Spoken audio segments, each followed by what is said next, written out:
आता आपल्याकडे पाहुणे आलेत मुळशीवरनं. सर्वांना माहिती असेल मुळशी पॅटर्न बघितला असेल सर्वांनी. तर ते मुळशीवरनं दादा आलेत. आमचं काल बोलणं झालं होतं व्हॉट्सअपला की ते म्हणलेत की मी येणार आहे. आता त्यांनाच विचारू की आमच्या तिथं काय अवस्था आहे. प्राणी तर एकदम म्हणजे एवढ्या लांब आलो ते मला असं सार्थक झालं की समाधान वाटलं मला एवढ्या लांब येऊन. जसं व्हिडिओमध्ये पाहत होतो ना त्याच्यापेक्षा चांगले प्राणी म्हणजे व्हिडिओमध्ये जरा हे वाटतं पण त्याच्यापेक्षा चांगले प्राणी आहेत. आता हे ग्राउंडला करायचं नाही. आता तुम्ही आलाय हो. किती वेळ आहे याच्यात? आता एक पाऊण तास झाला 1 तास होत आला आपण. वास काय येतोय? नाही नाही नाही वास अजिबात नाही. सगळ्यात औषधाचं कारण म्हणजे ते लघवी. नाही. बस बाकी तुम्ही ह्यांना काय औषध द्या देऊ नका ते तुमच्या प्रश्नावरती आहे. हो. पण ह्यांची जर लघवी काय ह्यांना लागली ना तर तसं होतं. हां, तुम्हाला बोललो ना की माझ्या पण आत्ता एक मेल होता त्याला निमोनियाचा त्रास झाला होता. डॉक्टर बोलवले तर म्हणलं लघवीमुळेच ह्यांना तेवढंच. माझ्या फिमेल आहेत आता एक मी तुम्हाला म्हणलं 4 वर्ष माझ्याकडे आहेत विजापुरी. पण फर्स्ट टाईम मला यावेळेस त्रास झाला कारण का ते जिरून आतमध्ये जमिनीमध्ये जिरून ह्यावेळेस थंडी जास्त होती त्यामुळे निमोनियाचा त्रास मला तो जाणवला. मी तुम्हाला नाही का म्हटलं की आता मी असंच करणार. कमीत कमी मी माझ्या वेळेला आलेल्या फिमेलला आणि पिल्लांना असंच करणार आहे. आता ही पिल्लं वाटते ते का आपण मी जरी म्हणलं 4 महिन्याची येतं. तुम्हाला म्हणलं ना मला स्वतःला विश्वास नाही की त्या 4 महिन्याच्या लावऱ्या आहेत. पण म्हणजे तसं होत्यात मेंढीपणात. आता आमच्याकडे चारा वगैरे तसला काय विषय नसतो. तुम्ही जसं विचारलं गव्हाचा गावंडा खातात का, तर आम्ही काय करतो टुडीमधनं बारीक करतो एकदा आणि त्याला संध्याकाळचा भिजवतो आणि दुसऱ्या दिवशी सकाळी मग त्यांना खायला घालतो. पण संध्याकाळचा भिजवायचा कसं आपलं नॉर्मल पाणी आपण भेळ कशी करतो त्या टाईपमध्ये भिजलं पाहिजे. ज्याला ती कूस असते ना ती ओली झाली पाहिजे. ओली झाली की ती कूस पिशवीला लागत नाही. गोळा नाही झाला पाहिजे, हाताला चिकटलं नाही पाहिजे. आणि ती कूस जर ओली झाली ना की ह्यांच्या पिशवीला लागत नाही. तेवढं एक काम केलं की गव्हाचा गावंडा पण सुद्धा ही खातात. काही हरकत नाही आणि काय होत नाही. तरी सुद्धा ही त्याप्रमाणे राहतात की बाबा आता तुम्ही जसं म्हणला की हरभऱ्याचं तुम्ही टाकून दिलं होतं. काढे 30% वेस्ट जातच त्याच्यामध्ये. आता त्याचं पैशाचं कॅल्क्युलेशन केलं तर त्याला पुढे जातं. पैशाचं कॅल्क्युलेशन म्हणण्यापेक्षा ज्या हिशोबाने आपण चारा आणलेला असतो तिथपर्यंत तो पुरत नाही. परत काहीतरी पावसाळ्यामध्ये दुसरं काहीतरी बघावं लागतं. जे फायबर कंटेन असतं ते त्या काडीमध्येच जास्त असतं फायबर कंटेन. म्हणजे आपण ह्यांना द्यायचं आहे तेच ह्यांना द्यायना. आणि त्याच्यामुळे काय झालं की आपण औषधांचा डोस किंवा औषधांचा खुराकाचा मारा जास्त करावा लागतो. हे एक प्रमाण वाढतं. बाकीचं लहान पिल्लांना जर वर ठेवलं तुम्ही तर कुठल्याच म्हणजे प्राण्याला तुम्हाला लसीकरण किंवा काय तसलं काहीच नाही. फक्त आम्ही ET आणि PPR का करतो की काही संसर्गजन्य रोग येऊ नये. म्हणजे आपल्याकडं येणारी लोक जास्त येतात भेटायला येतात त्याच्यामुळं. मला पण आता ET + TT मारून घ्यायची. पण मेंढी पालन करायचं असेल तर तुम्हाला 2D मशीन ही पाहिजे. आता माझ्याकडे आहे कुट्टी मशीन पण ती आता जे आपण बघतोय ते नाही. त्याच्यामुळे मग मी तिकडं पण गेलो फलटणला. म्हणलं आपल्याला बियाणं पण घ्यायचे सरांना पण भेटायचं होतं. म्हणलं जाऊ तसं येऊ भले लांब पडन वेळ जाईल पण आज म्हणलं मी वेळच काढला होता आज त्याच्यासाठीच. आता लोकांना आपण म्हणजे काही लोकांना मी सांगतो की असं मशनीचं तर काम होतं तर काही लोकांना अजून विश्वास बसत नाही. पण आता जेव्हा चारा वेस्ट जातो तेव्हा जे आपल्यासमोर दृश्य असतं कारण आमच्याकडे एकदम बेकार परिस्थिती चारा विकतचाच आहे. पण तसा जर चारा वाया जात असेल तर मशीन घेतलेली काय बिघडलं. ते पण आता तुरीच्या भुसकटाला 2D मधनच काढून देतात ते. त्यांनी दाखवलं मला. तुरीचं भुसकट 2D मधनं काढूनच पूर्ण त्याचा पीठ झाल्यावरतीच ते आता ते 2 बोकड आहेत त्यांच्याकडे. त्यांचा मोठा बोकड आणि एक बारका त्यांना तेच चालू आहे. मग तसं केलं तर काय बिघडते. कशाला खुराकाचा जोर करत बसा. म्हणून आम्ही प्रत्येकाला सांगतो मेंढीपालन एक उंचीवर असावं आणि एक तसलं मशनीचा भाग असावा. बाकी तुम्ही जे काय कराल हे त्यांच्यासाठी जे काय असेल ते म्हणजे असं नाही की आता आमचा भाग तुम्ही बघितलाय डोंगरात किती आहे. तुम्हाला वाटलं डोंगरात पाणी नसेल पण डोंगरात पाणी जास्त. मी आता तोच विचार केला की म्हणलं एवढं चढून आपण घाट चढून वरती आलोय म्हणलं यांचं पाणी ह्यांना मी ते आता पण तेच म्हणलं ह्याला सर तर म्हणतात आमच्याकडे लय पाणी आहे म्हणलं हे कसं काय म्हणलं. ह्याच्या वर अजून हा डोंगराच्या वर तलाव आहे कास तलाव. त्या कधीच आटत नाही.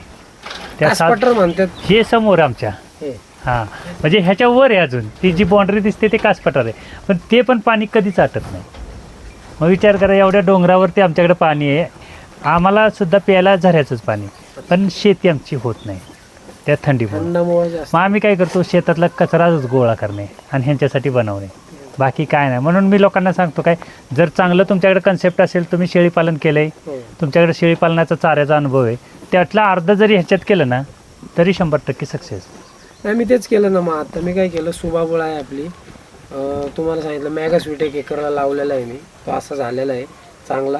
आणि माझ्याकडं मेथी कसा आहे, लांब काय जायचे ना, असंच शेत आहे आपलं. आपला हा फार्म, हे शेत. शेळ्यांनी आणि मेंढ्यातनी काय फरक वाटतो तुम्हाला? शेळ्यातनी आणि मेंढ्यातनी सगळ्यात महत्त्वाचा म्हणजे फरक असा आहे, शेळीला खायला लय चवणे आहेत. ह्यांना तुम्ही काहीही टाका, काही आता तुम्ही दोन्ही सांभाळताय म्हणून मी तुम्हाला दोन्ही सांभाळतोय. हां, माझं शेळीचं उष्ट हे खाणार, पण ह्यांचं उष्ट शेळी वास पण नाही घेणार. हे फायदेशीर. हे फक्त कधी काय पण झालं, फायदेशीर आहे. काही लोक भागातनी हे खात नाहीत हो. आणि काही भागातनी शेळी खात नाही. म्हणजे जो आमचा भाग आहे त्याच्यात ती शेळी खात नाही. आमच्या भागाला पूर्ण हे चालते. आणि ह्यांची काय अशी हे नाही, ओरडणारच नाही. ह्यांचं एकदा पोट भरलं ना ओरडणारच नाही. बस बस. शेळ्यांचं कसं आहे, माणसाचा आवाज जरी तिने ऐकला ना, जे ओरडायला चालू करणार पिल्लांपासून मादीपर्यंत, पोट भरलेलं असू नसू, हां, पण ते ओरडणारच. नाही आमचा आता रस्ता रोड बाजूलाच आहे. हो. कधी तुम्ही या, कधी कोणी आवाज देऊ द्या, कधीच ही प्राणी आवाज देत नाहीत. फक्त आमच्या घरातल्या कोणी जर दिला ना आवाज हां. तरच ओरडतात, नाही तर नाही. आता हे बघा ना, हे बाहेर गावाने आम्ही ठेवलेली, ह्याला ज्याला कुणाला भूक लागती त्यांना इथं बाहेर यायचं आणि खायचं. हे आमची लहान पिल्लांसाठी महत्वाचं. आई तेच मला म्हणली, त्या शेळ्या देऊन टाक, ह्या मेंढ्या आहेत ना, ह्या आता 5 आहेत ना, अजून 20 आणून ठेव. हां, मी एकटी थांबते, एकटी सांभाळते, पण ते नको. कोंबड्या आणि हे बेटर आहे, चांगलं आहे, ठीक आहे म्हणलं. आपण त्या मग शेळ्यामध्ये देऊन टाकल्या, मेंढ्यांमध्येच म्हणलं आपण आता जर कुणाला म्हणलं ह्याला खुराक घालत नाही ह्या नाराला, विश्वासच बसणार नाही. विश्वासच बसणार नाही. पण आमची आहे ती परिस्थिती सांगतोय, आम्ही त्याला खुराक घालत नाही, चारा कमी केला, त्याला तिकडून खायला ना तेवढंच देतो, तरी सुद्धा ते तसा आहे. विश्वासच बसू शकत नाही. एवढा गोल प्राणी म्हणजे त्याचे एक हाडूक दिसत नाही हो. आणि मग हे मेंढीपालनात हे असं म्हणजे सगळंच आहे. माझंच नाही, कुणाचं मेंढीपालन ज्याचं पण असेल, आणि तो जर बारीक चारा केला ना त्याचं रिझल्ट असं येतो. बाकी तुम्ही मेंढीपालन कसंही करा, असं काय नाही की वेगळ्या पद्धतीनं केलं पाहिजे. पण 2 कन्सेप्ट, उंचीवरती आणि ती मशीन. आपण तिथे पावडर करून बघितली, त्यांचीच मशीन येतं पुढे. हो. आणि त्याचा आम्हाला शोध कसा लागला, की आम्ही एक दिवस लेंड्या पावडर करत होतो आणि ती चाळण तशीच राहिली आणि कडबा टाकला, कडब्याचा पुस्सा आला. म्हणून आम्ही काय केलं, अजून जास्त केलं आणि ह्यांना खायला घालून पाहिलं. तेव्हा डॉक्टर म्हणला की हे मरणार. म्हणलं मरणार तर एकालाच घालू. आणि एकावरती प्रयोग केला. 8 दिवस दोघं ठेवली, तर परत दोघांनाही काय नाही झालं. नंतर आम्ही कंटिन्यू सर्वांनाच घातलं, काही होत नाही. त्याच्यामुळं ते एक फायद्याचं. पिशवीला चिटकल बारीक आतड्याला रवंत नाही, आतड्यातनं म्हणलं तर ते रवंत करता येणार नाही त्याला, कारण ते म्हणलं तर गुळी पेंटसारखं जाम होऊन जाईल. म्हणलं बघू तर. आणि पहिल्यांदा सुकं टाकलं, ते ठसकायला लागलं, म्हणजे नाकात जायला लागलं. नंतर थोडंसं भिजवलं पाण्यात आणि टाकलं. पहिल्यांदा एक मेंढी ठेवली, काय झालं नाही. परत दुसरी एक ठेवली, काय झालं नाही. मग सर्वांनाच घातलं. भरपूर जण आता तीच कन्सेप्ट वापरत असतील. पाटील साहेबांनी पण चालू आणलंय ना त्यांनी पण.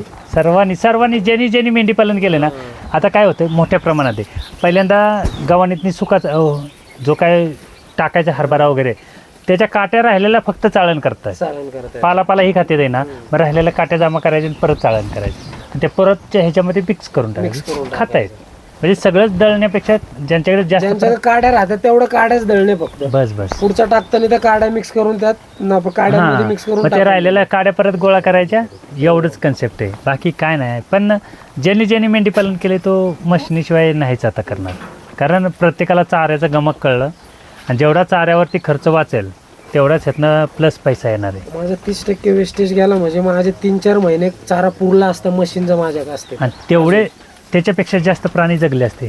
प्राणी जगले पण असते, रिझल्ट पण चांगला मिळाला. हो, कारण ते जे काही कंटेंट पाहिजे होतं ते आपण कचऱ्यामध्ये टाकलं, त्याच्यामुळे ते तसं होतं. पण असं काय होईल असं लोकांना कुठं माहिती होतं, आणि ज्यांना माहिती होतं त्यांनी सांगितलं नाही. मुळात म्हणजे ज्यांचं सक्सेस झालं त्यांना माहितीच असणार आहे. 100%. कारण असं सक्सेस होणार काय गणित नाही कोणाचं. त्याच्यामुळं प्रत्येकानं काय होतं, आपल्यात ती वृत्ती आहे की तुम्ही पुढे नाही गेला पाहिजे. आपल्या माणसांची ती वृत्तीच आहे ती आपल्या माणसांची. पण ह्याच्यापेक्षा जर कर्नाटक वगैरे गेलं ना, ह्याच्यापेक्षा क्वालिटी शेड हो ना. आपल्याकडे काहीच नाही. 1% आपण, मी तर म्हणतो आपल्याकडं, पण कर्नाटक, तामिळनाडू, आंध्रमध्ये जायचं शेड बघायला, कुणीही जावा, 101 शेड, ह्याच्यापेक्षा टॉप क्वालिटी. हो. फक्त तिकडं सपोर्ट आहे. तुम्ही करताय ना, त्यांनी सपोर्ट द्यायचा हो. त्यांना. हातभार लावायचा. हां, चला आपण सर्व असं म्हणजे ग्रुपने करू. पण इकडे तसं नाही. इकडे कसं, मी युट्यूबर आहे ना, माझंच झालं पाहिजे, हो. तुमचं झालंच नाही पाहिजे. मी मस्त की देताना तुम्हाला सांगतो की प्राणी एवढा दिला मी ह्यांना हो. लाखाचा, पण नंतर तुमचं काय झालं हे मी सांगतो का कधी? सांगत नाही. मग तिथं सर्वांचं गणित फसतं. तोच विषय झालेला आहे आता. मग आता येणारी सुवर्णचा पण आपल्या बघतोय ना आपण, तुम्ही एक प्रामाणिकपणे त्याची किंमत सांगितली आणि त्याचं शेवट त्याचा सांगितलेलं आहे मटन आहे. बस बाकीचे लोक आता ते पैसे कमवायच्या मागं लागलेले. ते कसं होते, मला पण विकताना अडचण आली पाहिजे सुरुवातीला. हो. आता विकायचं तर एवढ्या पैशात जात नाही. हो. मग मी जर जाहिरात करतोय, मी जर तुम्हाला देणार असेल, हो. तुम्ही पण अडचणीत येणार आहे. हो. म्हणून मी लोकांना सांगितलं, बाबा नो सगळं प्रॉब्लेम होतोय ना. आता मी माझ्या शेळ्या आणल्या होत्या ना, त्यावेळेस बोर आणला होता, आफ्रिकन बोर आणला होता 48,000 रुपयाला क्रॉसिंगला. क्रॉसिंगला शेळ्यांना. पिल्ला आली त्याची चांगली, रिझल्ट मिळाला मला, पिल्ला आली चांगली. पण विकायला जाताना मला मार्केटिंगला लय प्रॉब्लेम आला. मार्केट मिळलं नाही. ह्याचं सगळं सेम आहे. पिल्लं चांगली येतील, सगळं येईल, पण विकताना तुम्हाला त्रास होतो. विकताना त्रास होतो. त्याच्यापेक्षा आपलं कटिंग मार्केट डोळं दाखवून. जास्तीची हाव पकडायचीच नाहीये, कटिंग मार्केटच. आता 3 पिल्लं इथं, 3 पिल्लामध्ये नाही म्हणलं तरी काय 30,000 तर कुठं जाणार नाही. 100%. 10,000 खर्च होऊ द्या, 20,000 रुपये आपल्याला राहिले. मग एवढं जरी माणसानं. मी तुम्हाला मागाशी तेच म्हणलं ना की ह्या अशा 20 माद्या फार मूर्ती पाहिजेत, बस काहीच करायचं नाही, रिलॅक्स मध्ये रिलॅक्स एकदम. मध्ये राहायचं. मग हे महत्वाचं आहे. नारी सुवर्णमध्ये लोक पण आज पण लोकांचं कन्फ्युजन आहे की हा कमी पैशात देतो, मग ओरिजिनल असेल का? पण बाबा नो, तुम्हाला विकता येईल का ह्याची गॅरंटी तुम्ही ठेवा ना. माझ्याकडनं न्या, मी 50,000 देईन, बरोबर. पण ते तुम्हाला विकता येईल का? ते तुम्ही विकणार आहे का 50,000? तुम्हाला येईल का? आता ह्याला राणा जो आहे माझ्याकडे 50,000ला एकाने मागितला होता.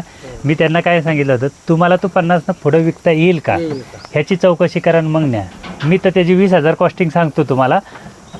पण ते नंतर मग ते म्हणलेत की तुम्ही असं एवढं खरं सांगून का करता? म्हटलं बाबा नो, तुम्ही घेऊन गेला तर तुम्ही 10 जणांना माझं नाव सांगणार आहे की अमक्या तमक्याकडनं आण.